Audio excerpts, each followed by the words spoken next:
This is the Tyler Morgan Show on Relentless Daring Media Network.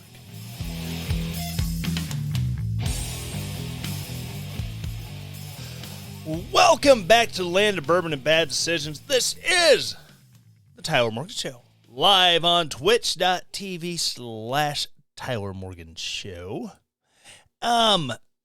Holy moly, it has been sheer craziness and absolute pandemonium for the last couple of days, and oh my goodness, we have Kanye's lost his mind, which, as a person who lives in a house with all kinds of crazy and mental health and behavioral health issues that, had to be handled with some semblance of care and a modicum of discretion. Kanye needs help. He needs lots of help. But before I get into all the insanity for the last week that's been popping up in the news, let me tell you about coffee. Yes, that's right. Every week. Oh, pardon me. I if you remember last week, I said my lungs are full of hate and discontent. I'm still getting over a little bit. Pardon me. Those of you who know I love coffee, and you know that out of the goodness of my heart and without taking a dime, because Acast says I can't have paid sponsorships when I air the podcast. So, I don't get paid for this, but I will tell you all about American Pride Roasters, some of the finest coffee that you can get in these glorious United States. They are small batch roasted, many times to order. Just a great blend of small batch beans are bought and shipped in from around the world to a little town in Iowa, where they're roasted, ground to order, and shipped out to you. Such great blends named after amazing American heroes. You have the Dolly Madison blend. It's like a dessert coffee. I have friends who absolutely love it. Maybe you're into nuts. You like the macadamia nuts. You like that Hawaiian flavor. Might I suggest the At the Mic blend, named after my friend Keith Malinak at The Blaze, because he really loves macadamia nuts. So he has his own coffee.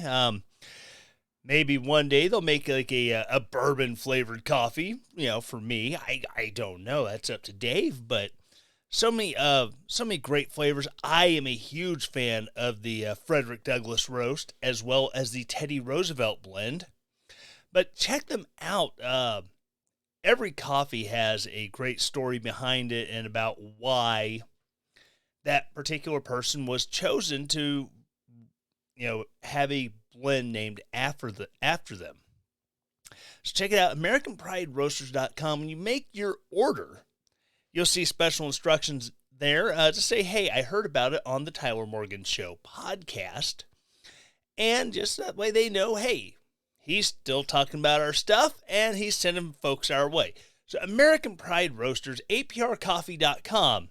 Historically, great coffee. And I was going to hit my bump music there, but I didn't switch my board over to the appropriate side. Hey, look, bump music.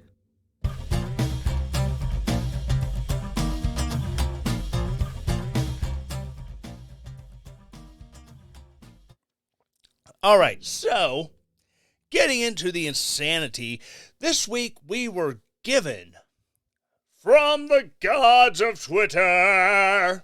Okay, not really the gods of anything, but from the one, the only Elon Musk. He released the first batch of, quote, the Twitter files.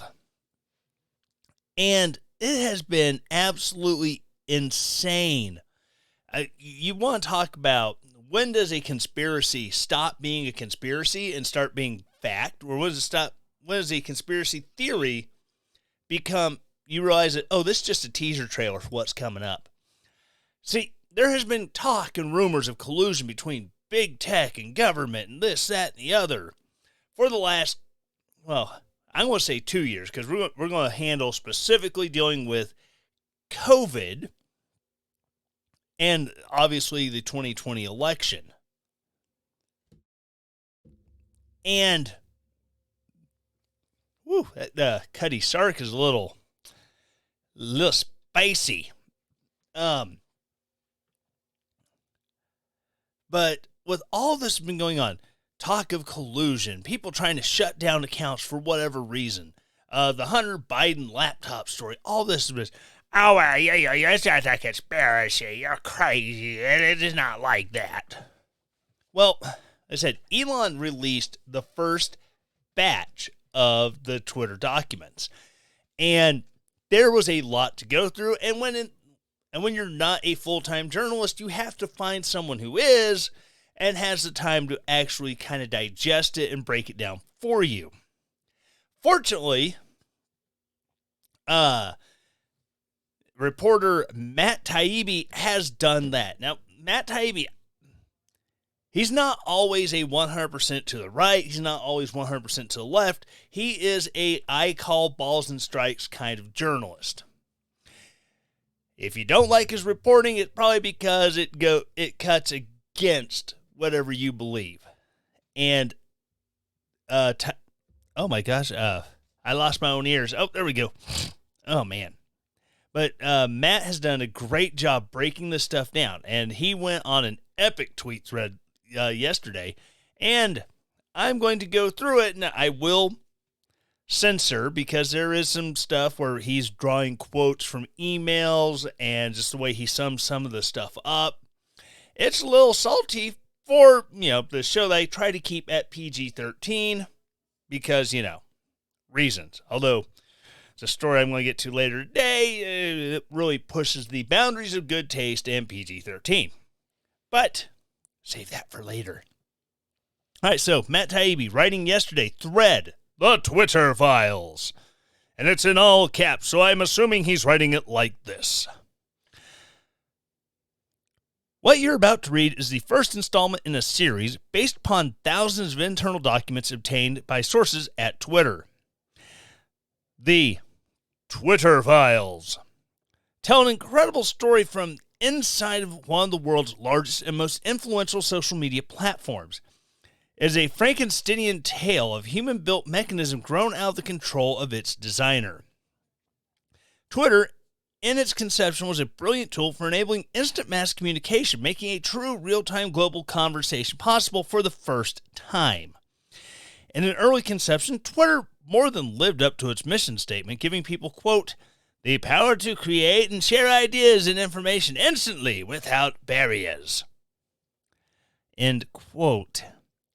As time progressed, however, the company was slowly forced to add those barriers. Some of the first tools for controlling speech were designed to combat the likes of spam and financial fraudsters. Slowly, over time, Twitter staff and executives began to find more and more uses for these tools. Outsiders began petitioning the company to manipulate speech as well. First a little, then more often, then constantly. By 2020, requests from connected actors to delete tweets were routine. One executive would write to another, more to review from the Biden team. The reply would come back, handled. And then there's a picture of, more to review from the Biden team. It actually has the links to the tweets. Celebrities and unknowns alike could be removed or reviewed at the behest of a political party. Go into it and look. And here, additional report from DNC. That would be the Democratic National Convention. Featuring, hey, report. We want you to check on this tweet from Stephen Lujan. And everybody's favorite, real James Woods. Both parties had access to these tools. For instance, in 2020, requests from both the Trump White House and the Biden campaign were received and honored. However, this system wasn't balanced. It was based on contacts. because Twitter was and is overwhelmingly staffed by people of one political orientation, there were more channels, more ways to complain open to the left. Well, Democrats than the right. Then it has a link to opensecrets.org. And contributions, lobbying, outside Spain, blah, blah, blah. It's basically shows where they've been giving money to. Ro Khanna, Raphael Warnock, Democratic Party of Wisconsin, Charles Booker, Sherry Beasley, Mandela Barnes. And this, where it linked to, is the 2022 cycle. And then there's, obviously, a picture of contributions by party of recipient. 99.73% to Dems. 98.47% to Dems. 96.38% to Dems. Going back from 2022, 2020, and 2018. The resulting slant in constant moderation decisions is visible in the documents you're about to read. However, it's also the assessment of multiple current and former high-level executives. Okay. Oh, excuse me. There's more throat clearing about the process, but screw it, let's jump forward. The Twitter Files Part 1. How and why Twitter blocked the Hunter Biden laptop story. On October 14, 2020, New York Post published Biden's secret emails, an expose based on the contents of Hunter Biden's laptop. Link to that story in the tweet.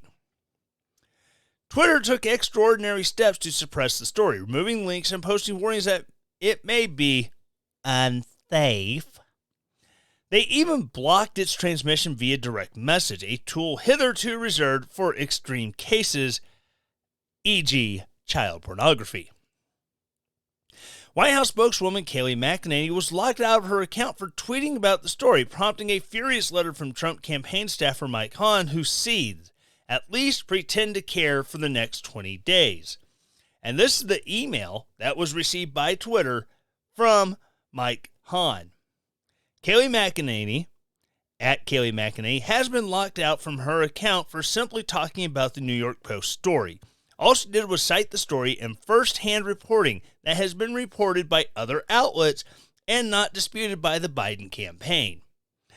I need an answer immediately on when and how she will be unlocked. I also don't appreciate how nobody on this team called me regarding the news that you'll be censoring news articles. Like I said, at least pretend to care for the next 20 days. I mean, no uncertain terms there. Dude, what the F? This led to public policy executive Caroline Strom to send out a polite WTF query. Several employees noted there was tension between the comms/policy teams, who had little or less control over moderation, and the safety/trust teams. Then there's a screenshot. Hi team, are you able to take a closer look here? Thank you. Strom's note returned the answer that the laptop story had been removed for a violation of the company's hacked materials policy.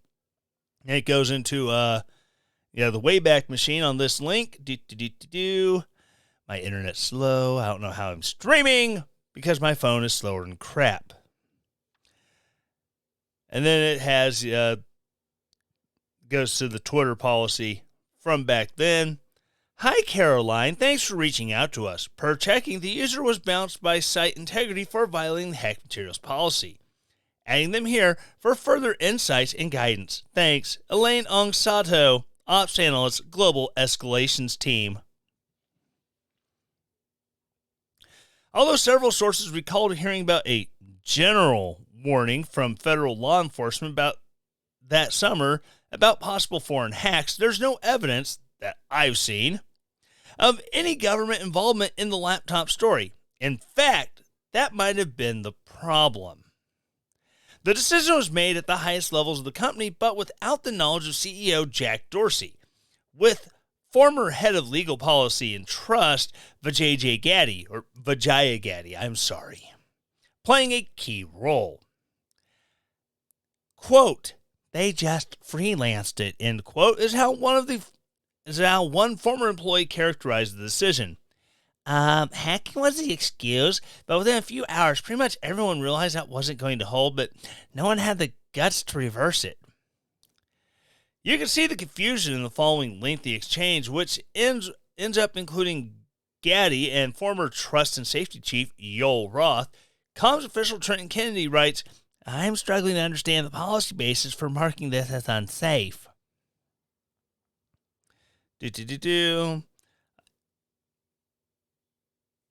I'm not going to read all that. By this point, everyone knew this was effed.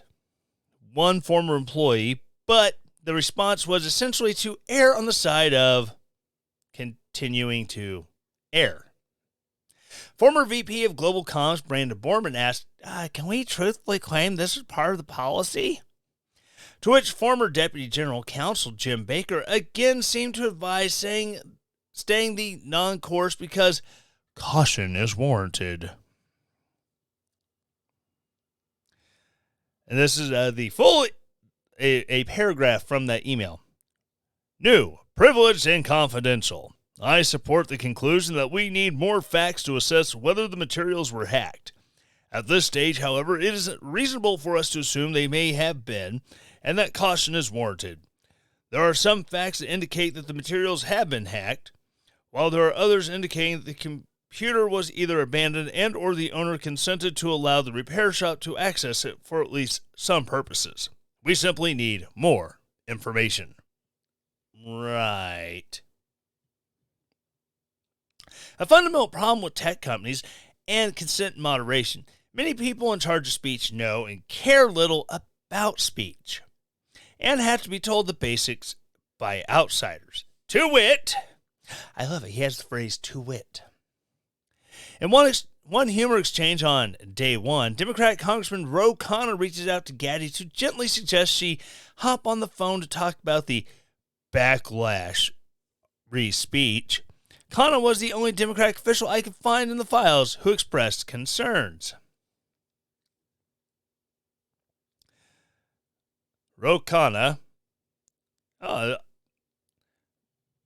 generating huge backlash on Hill, RE speech. Happy to chat if you're up for it. Best, Ro. Sent from my iPhone. Gadde replies quickly, immediately diving into the weeds of Twitter policy, unaware Khanna is more worried about the Bill of Rights. "Hi, Congressman Khanna. Thank you for reaching out. We appreciate the heads up. We put out a clarifying thread of tweets earlier this evening to explain our policy around the posting of private information and linking directly to the hacked materials. The press secretary's account was not permanently suspended. We requested that she delete the tweet containing material that is in violation of our rules, and her account is restricted until she complies. I'd be happy to jump on the phone if helpful. My team in D.C., Jessica and Lauren, are copied here and also available to discuss." Khanna tries to reroute the conversation to the First Amendment, mention of which is generally hard to find in the files. Holy cow, this is actually a fairly long email.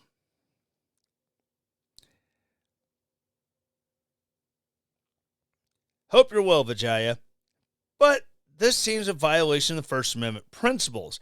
If there's a hack of classified information or other information that could expose a serious war crime and New York Times was to publish it, I think New York Times should have that right. A journalist should not be held accountable for the illegal actions of the source unless they actively aided the hack. So, to restrict the distribution of that material, especially regarding a presidential candidate, seems not in keeping of the principles of New York Times versus Sullivan. I say this as a total Biden partisan and convinced he didn't do anything wrong. But the story has now become more about censorship than relatively innocuous emails, and has become a bigger deal than it would have been. It is also now leading to serious efforts to curtail Section 230, many of which would have been a mistake. I believe Twitter itself should curtail what it recommends or puts in trending news. And your policy against QAnon groups is all good. It's a hard balance. But in the heat of a presidential campaign, restricting dissemination of newspaper articles, even if New York Post is far right, seems like it will invite more backlash than it will do good. Please keep this communication between just us, and no need to CC the team or forward to them. Weird. Funny how a congressman who seems to be all about the Constitution and the First Amendment, suddenly he doesn't want other members of the team knowing about the communications? Huh, isn't that crazy? But this thread goes on and on. Within a day, head of public policy Lauren Culbertson receives a ghastly letter/report from Carl Szabo of the research firm Net Choice, which had already polled 12 members of Congress, 9 Republicans, 3 Democrats, from the House Judiciary Committee to Representative Judy Chu's office. Net Choice lets Twitter know that a bloodbath awaits in the upcoming Hill hearings, with members saying it's a tipping point, complaining tech has grown so big they can't even regulate themselves, so government may need to intervene.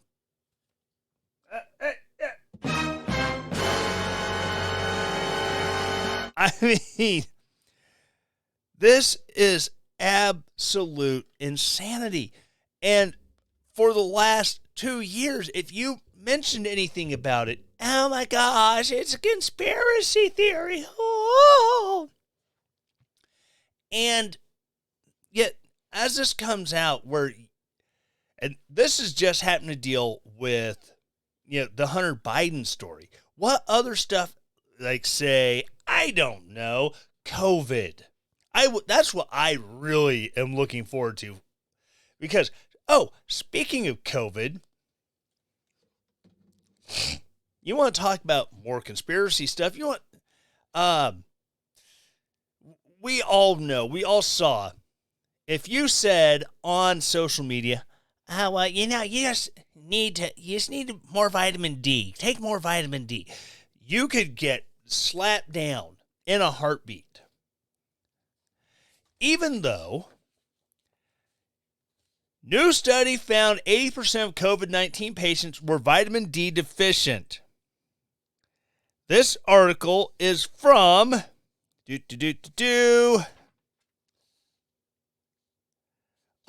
yes, October of 2020. But here's the thing where it goes from, where does the conspiracy stop? When does conspiracy theory stop? And when does it suddenly, everything that people were calling a conspiracy theory, that was just a preview of things to come. Well, in this case, people were getting slapped down 6 ways from Sunday if they had said anything against the precious jabs, the clot shots. Now, I'll be 100% honest with you. I have had the clot shots. And exactly nearly 90 days to the day of the second shot, guess what? I got COVID. I know I wasn't boosted, but perhaps if I was, my symptoms wouldn't have been as nearly severe.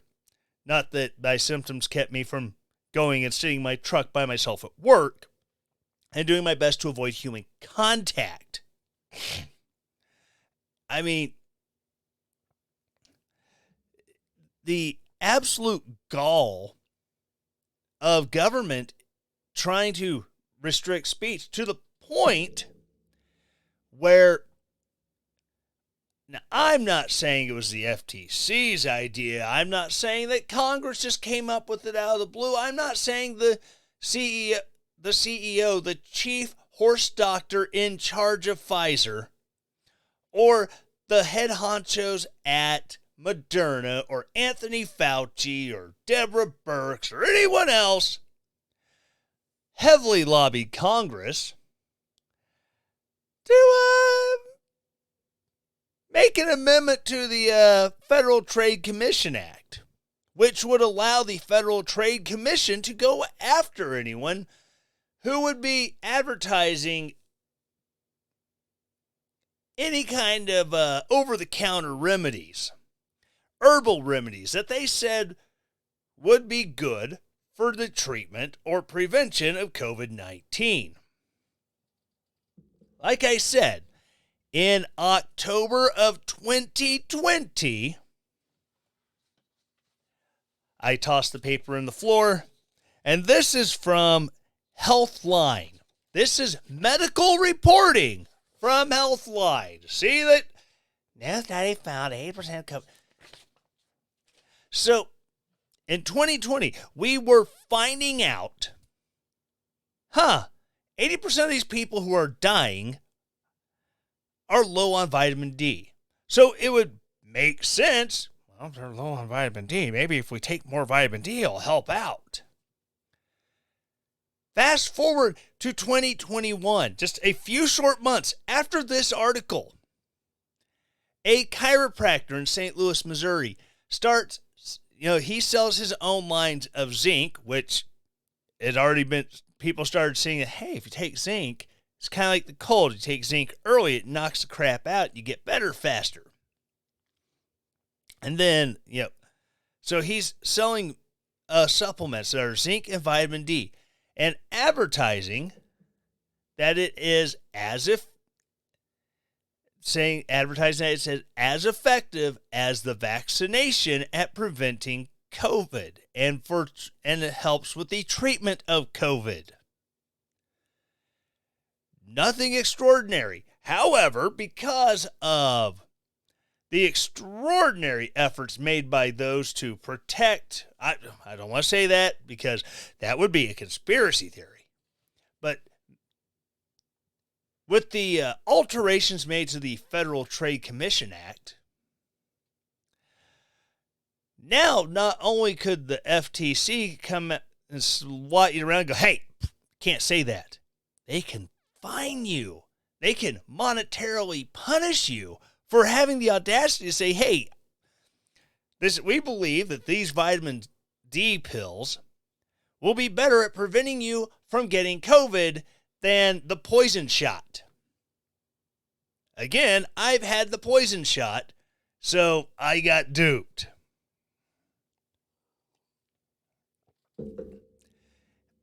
But the fact of the matter is, now you have the FTC going after this guy, and it's not just going after his business. They're going after him personally, which I'm pretty sure that's the reason why you file as an LLC. That way they can't come after you personally, but I guess it's the government. They can do whatever the hell they want. But in light of this lawsuit against this chiropractor, I found this on Epic Times. New study on vitamin D combating COVID.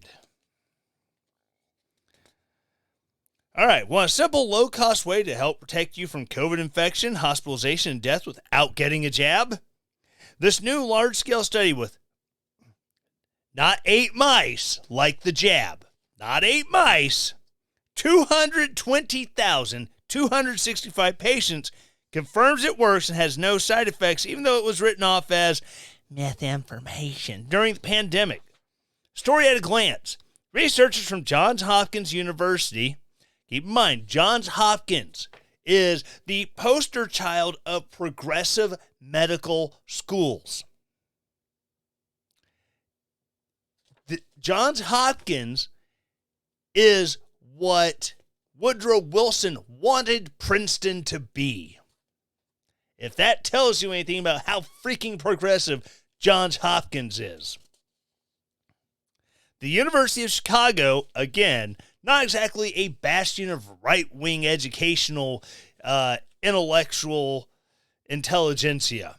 And the Department of Veterans Health Affairs, again, a bunch of dumb bureaucrats who don't give a rat's anus if I fall over and die from combat-related injuries, conducted a large-scale pharmacoepidemiologic study of the association between vitamin D and COVID-19 infection and mortality. Those who took vitamin D2 supplements had a 28% lower risk of COVID-19 infection, while those taking vitamin D3 had a 20% lower risk. Death from COVID-19 was also lower among those taking vitamin D, 33% lower among those taking vitamin D3 and 25% lower among those taking vitamin D2. If the entire U.S. population in 2020 had supplemented with vitamin D3, it could have prevented, this says would have, prevented 4 million COVID-19 cases and 116,000 deaths. For those of you who are not following this live, over in the stream chat, Kim says Nuremberg Trial 2.0 needs to happen. Yes. For 2 years, hey, I've heard that hydroxychloroquine is really good at fighting COVID if you get on it early. Oh my God, you can't do that. It's going to kill you. I've heard that ivermectin is really good at fighting COVID. The FDA puts out an article on their website that says, "You're not a horse, don't take ivermectin." Fast forward a year and a half. Oh, we never said don't take it. We never said you shouldn't. We just suggested. Really? That's called gaslighting, you freaking boobs. You can't say, "You're not a horse, don't take this." Speaking authoritatively on the issue, and then turn around and say, "Oh, we were just making a suggestion. Oh my gosh, just calm it down." They say follow the science, follow the science, follow the science. Every time the science shows that they were wrong, they ignore it, and then they start pointing at you and go, "Oh, we were telling you this all along." No, you weren't. It's the reason why I had it in here here it is. Yes. Remember, everyone has to wear a mask. Everyone has to wear a mask. Masks prevent spreading COVID. Dude, what does this mask say? 99% ineffective.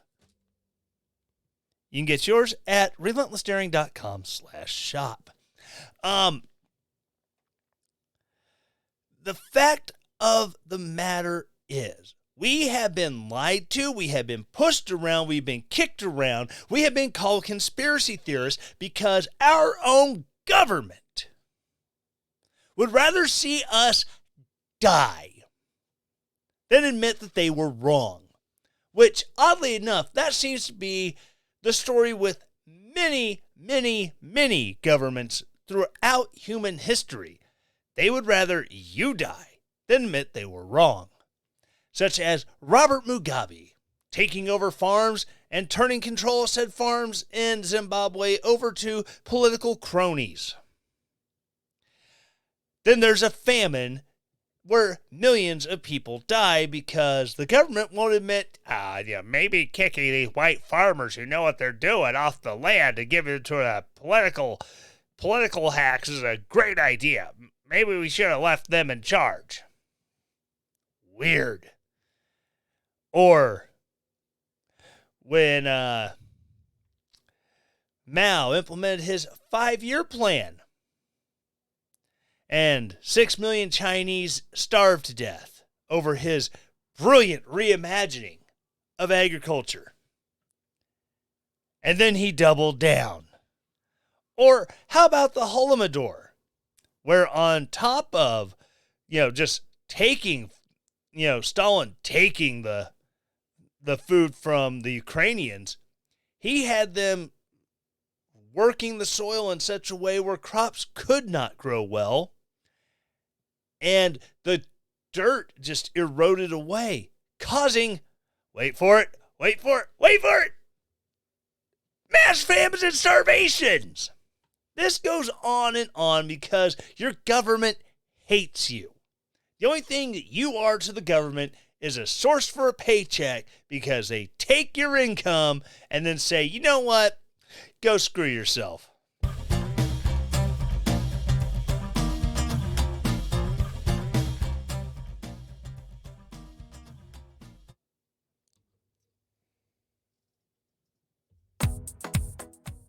I want to talk to you about Keto Chow.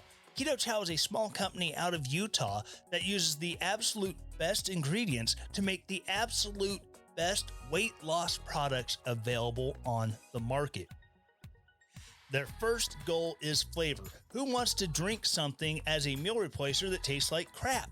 Keto Chow understands that this is a hard barrier for a lot of companies to break through, so they have some of the best flavors: cookies and cream, chocolate, vanilla, real strawberry. These are the best shakes I've ever had. I've been using them for a few months now, and they are amazing. So go to the link in the show notes, check it out. You can search for recipes on how you can use their Keto Chow products to make amazing foods that taste amazing and help with your weight loss goals. KetoChow.xyz. Keto made easy.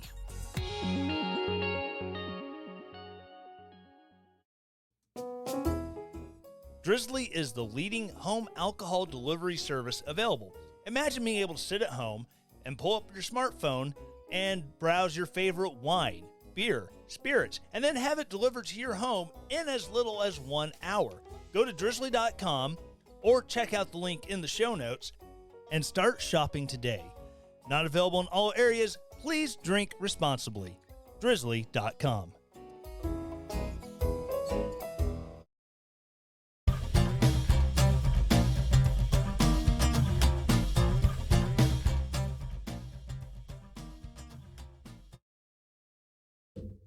You know, it might help if I turn my microphone back on. The joys of live streaming. Oh, shoot me now. Anyways, speaking of shooting things, Hunter Biden. No, he hasn't shot anybody. As far as I know, he hasn't been shooting up any dope, just running rails of blow off the backsides of Eastern European hookers. Dang, these sinuses got me. Anyways, as we know, Hunter Biden had some issues with lying on a federal form about when trying to buy a firearm. Yes, that's right. When asked if he was addicted or actively using an illicit subject, he said, "No, I'm not using any illicit drugs. No, I'm not addicted to anything," while in the throes of active addiction. Anyways, he got into it with his girlfriend at the time, the widow of his deceased brother. And she took the gun and threw it into a trash can near a school. And it was then taken by a homeless guy and never seen again. At least I think it was never seen again. I don't remember. But the fact of the matter is, the Secret Service was called out to go find the gun. And then, we don't have any of those documents. No, you're imagining things. Well, from Judicial Watch, the Secret Service finds the Hunter Biden gun probe documents that it denied having. Whoopsie.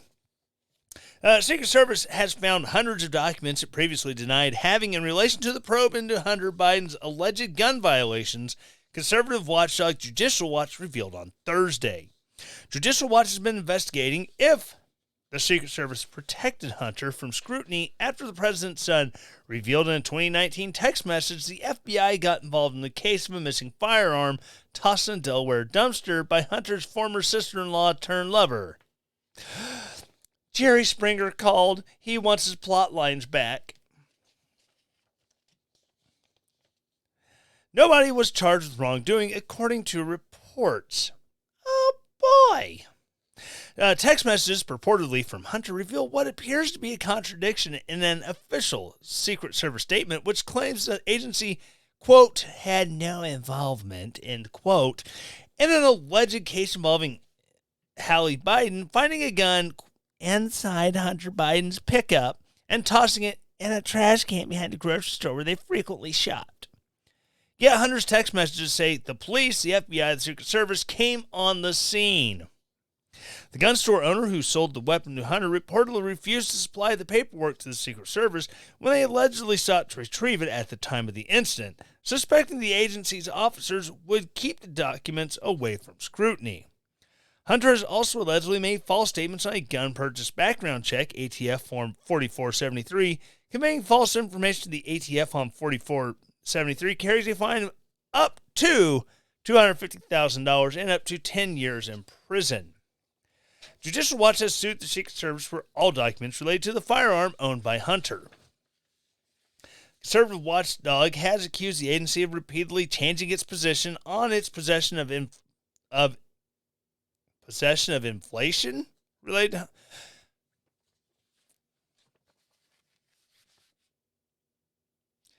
All right, Breitbart. I get it. Andrew Breitbart's dead. You don't have to hire copy editors to make sure your articles make sense and aren't clunkily written and just brain-numbingly... How did that get in there? Please, for the love of God, fix yourselves. Anyways, on his possession of information related to Hunter's potential gun violations. Quote, the Secret Service's changing story on the records raises additional questions about its role in the Hunter Biden gun incident. End quote. Judicial Watch President Tom Fitton said in a press release, the Secret Service now says it has located over 100 records, totaling over 400 pages, and will complete its initial processing of these records by January 9th, 2023.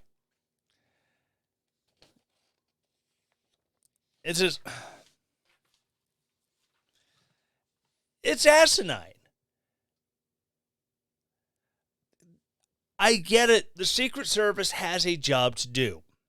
However, if in the course of your job you're committing a crime by covering up for anybody related to the president, son, daughter, wife, husband at some point down the road, whatever, then you are not offering the presidential protection. You're not enforcing law. If you're, in case of uniformed Secret Service, who are usually investigating counterfeiting, but I digress. Fact of the matter is, if you are covering up crimes and then refusing to, turn over documents related to those investigations, you are a publicly funded entity. The American people have every right to know what is going on. It is absolutely asinine to think that you can just do whatever you want because, we work for the president, and that's all we have to answer to.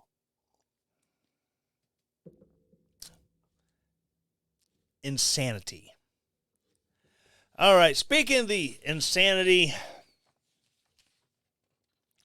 I'm glad I started on this one, or decided to do this one last, because if I started the show with this, I would probably just be pissed off the entire time. Apparently, what American children have a problem with these days is that they're not porn literate. Yes, that's right. I said literate about pornography. You see, time was way back when you were just a young man, you'd go try to find your father's nudie magazines, and you get the titillation of flipping through and seeing topless women, or depending on the publication, acts of a sexual nature, and these were things you did. Well, okay, it's one thing as kids getting older, they figure this stuff out. Got it. I was a 10-year-old boy at one point, and these things happened. These things occurred where it's like, oh, the shop that my dad's hanging out at, they have a Playboy calendar in the bathroom. I was going to go flip to the pages. Been there. Wasn't always a great person. Wasn't always necessarily the most moral guy in the world. But I think as a kid, when you're a kid, you're curious about these things. It happens. But it's one thing when a child, has questions about these things and is curious about these things, and they seek it out and they kind of flip through stuff. Okay, that's normal. It's not necessarily to be, praised as great behavior, but describing children from human beings from infancy to, being a geriatrical retirement center as being a sexual being, that's something else. And that is something that a director with Planned Parenthood obviously believes. An executive director at Planned Parenthood's sex education arm claimed that children are born sexual while simultaneously advocating for comprehensive sex ed from kindergarten through 12th grade and porn literacy for certain ages. Yes, that's right. At a certain age, not only should you know what you're looking at, you should be able to figure out how to do it on your own. Interesting choice of words. Bill Taverner, I don't know, don't care, who has advocated for sexuality education at U.S. congressional briefings, is the executive director of Planned Parenthood's Center for Sex Ed, located in New Jersey. The center provides training materials nationally and hosts the largest conference for sex educators in the U.S. In 2015, he said, quote, we have in our society an assumption of asexuality of people with intellectual disabilities. It's a myth that's perpetuated, and we are all sexual beings from birth until death. Taverner did not immediately respond to a request for comment. Planned Parenthood also did not immediately provide a response to a request for a comment on whether Taverner's statement on sexual beings was consistent with the organization's viewpoint. However, Fox News Digital found a similar statement on a Planned Parenthood sex ed document. Planned Parenthood said in a guide entitled Fundamentals of Teaching Sexuality that sexuality is a part of life through all the ages and stages. Babies, elders, and everyone in between can experience sexuality. Around the year 2012, Taverner said that children of a certain age should be taught about pornography in sex ed, a position he has maintained up until at least of February of last year. Taverner says that it appeared to say during the 2012 interview that some erotica was useful. He said, I think there's this yearning for information that young people have that hasn't changed. The delivery of how we get information is quite different.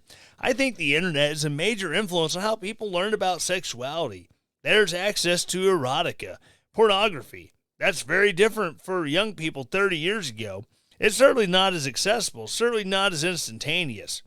So there's a lot of information that is useful. No, because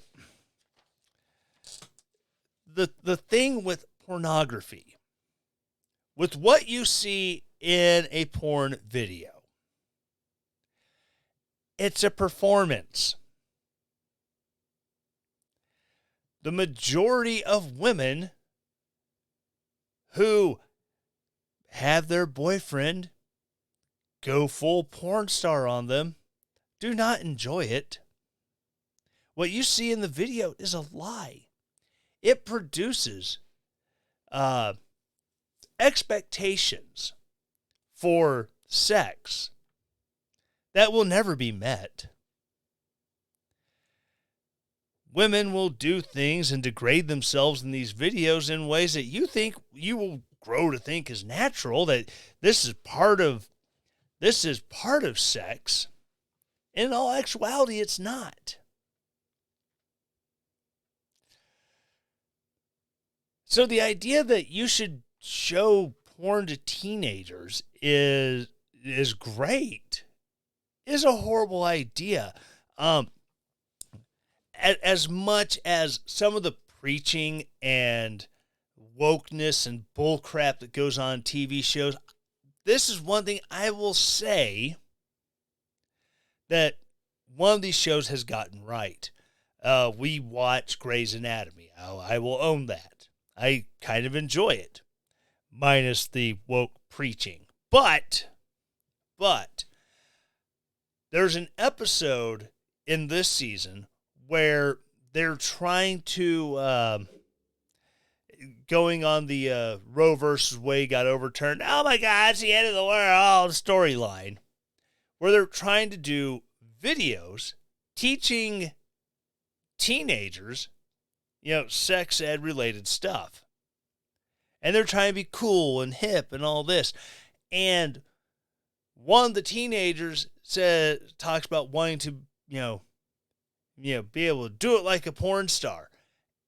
And one of the doctors giving this class, she just schools him on porn and the expectations that it puts into people's minds about what sex should be. And it's all theater and staging. It's not real.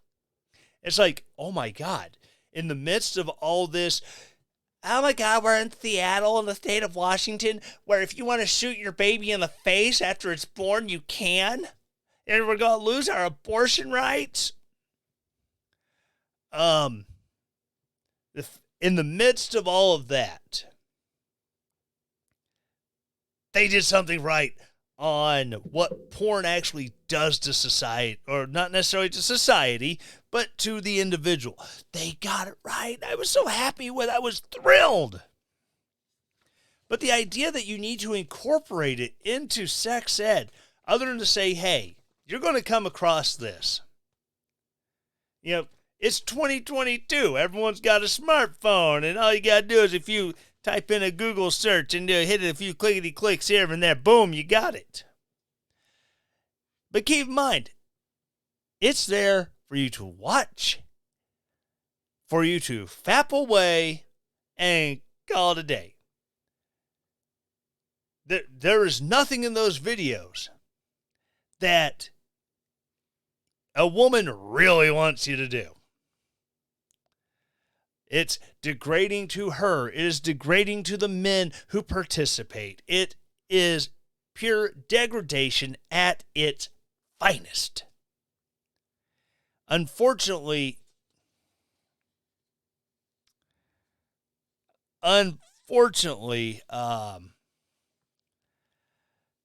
that is not the society we live in.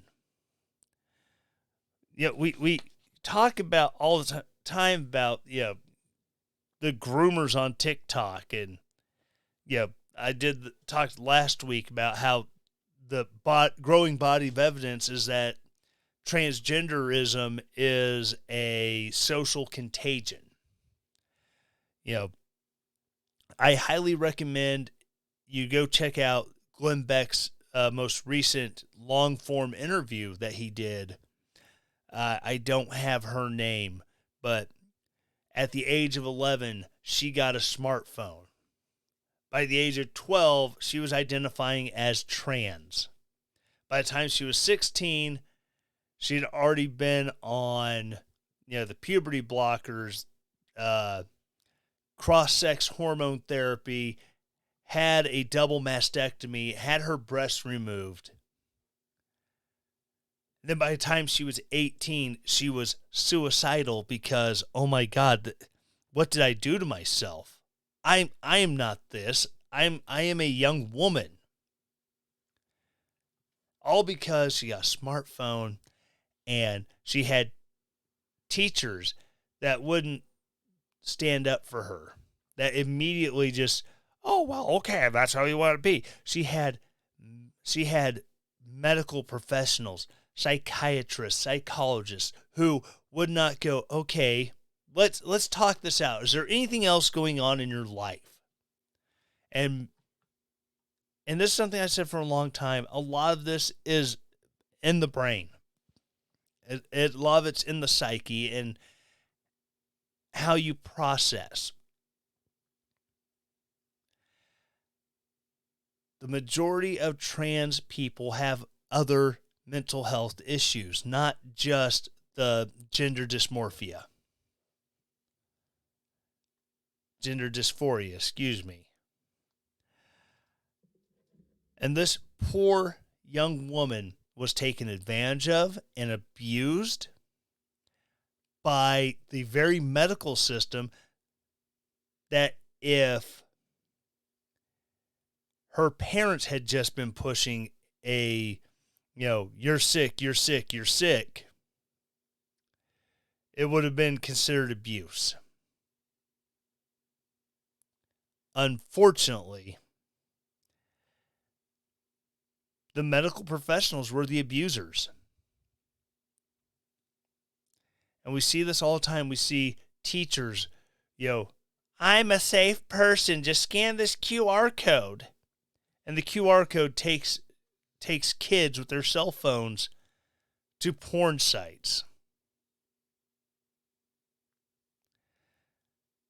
You have teachers who, I use mix because you got the MIS for Miss, MIS for Mister. You really can't tell. It's all hunky-dory. This is not what society needs.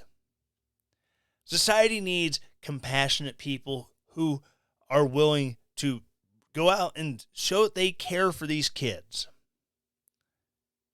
Go out and show that they care for their neighbors, for those around them.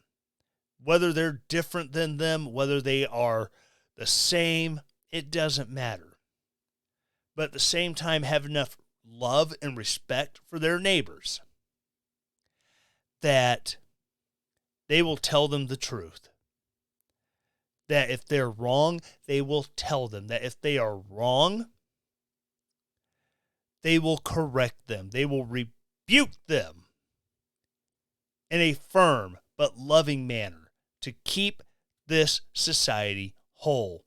Unfortunately, we have gotten to the point where being forward and being honest and speaking truth is hateful. And the truly loving thing to do is to buy into people's delusions and to just go along with it until at the very end, that person has committed suicide because you bought into their crap. You fed into their delusion. You gave them the confirmation that what they're doing is good. Instead of saying, hey, you know what? You're going through some stuff. Let's sit and talk. Let's figure this out. And hey, I think you're wrong on stuff. And here's why I think you're wrong. But I don't hate you. I'm not judging you. I'm just telling you what I believe. And I'm just calling balls and strikes. I love you. I want to make sure you are well. We have stopped that. All because, well, it's not nice to tell them that, they're not really a girl. It's absolutely insanity.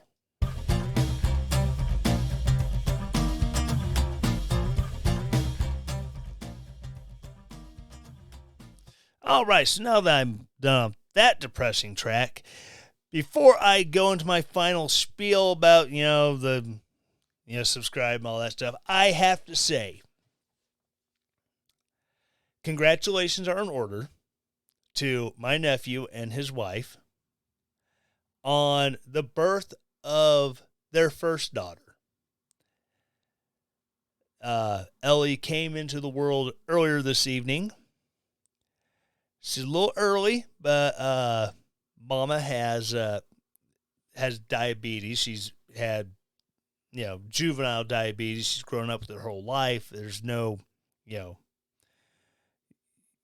it's out of her control, but, they had to go in and do a C-section today and, bring Ellie Mae into this world. And so she is, Mama's doing well. Ellie's doing well. Dad is doing what dads do. I'm sure he's excited and, hanging out in the NICU because, again, 6 weeks, a little early, but I think Ellie will be fine. So, last of the scotch is to you, to my nephew, and, your wife and baby Ellie. Congratulations. Shalom. All the best wishes. Thank you so very much for being awesome parts of our family, and take care of that little girl. Cheers to you. All right. Now that I've got that scotch burned its way down my system, again, thank you so much for listening. Those of you who are tuned into this live, you're awesome. Thanks so very much. Those of you who are listening on podcasts, watching on YouTube, or I'm now on Rumble. I'll have to get make sure I get the link and put that in the show notes so you can watch this on Rumble.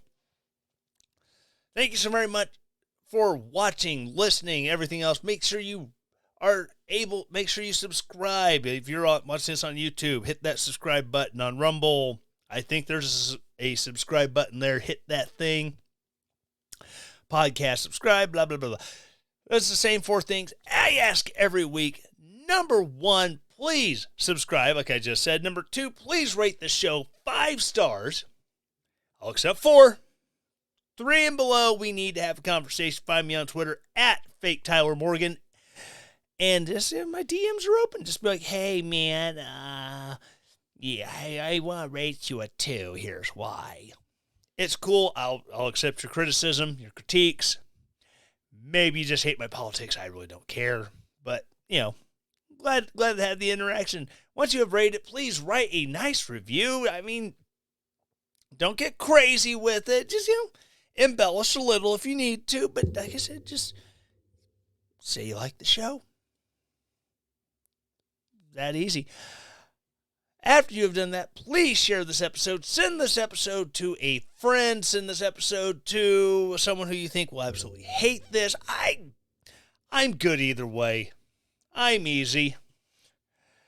I may be easy, but I'm not cheap.